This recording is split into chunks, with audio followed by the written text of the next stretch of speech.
So our next focus area will be creating or generating presentation with this AI tool. So before we create a presentation, we have to have a topic in mind. So the topic that I will be selecting would be the future of software development. Click on create blank space to type in. Let's just make it presentation. Later on we will talk about the other two tabs. So presentation, and then the image that I wanted to generate. So let's just focus on making it auto, and then later I'll talk about what those other items means. I'll just click on enter, and then it starts to generate my presentation for me.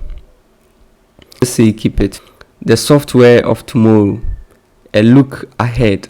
So that is pretty cool. You can decide to edit it the way you want it. So if you want to edit it, you just have to place the cursor where you want to edit, and then you can choose to delete. Talks about the software development in the future. So this is just like a subtopic under this topic. So yes, so that is the only thing it presents us here.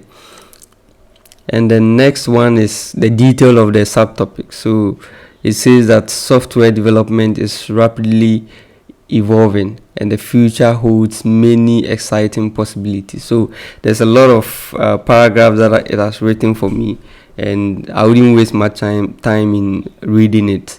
The main purpose of this video is to teach you how to use TOME AI. Yes, so try and make one yourself, and then you would have a feel of it. So if you want to add an extra template, you can add it here. You can have a lot of. I want to select this one, and then I want to use this one. There are some buttons here that you would have to know.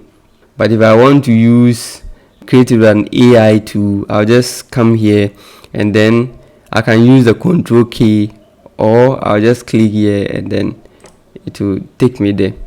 So what I want to do now is that I want to add another template. Yes, so it has generated one page for me,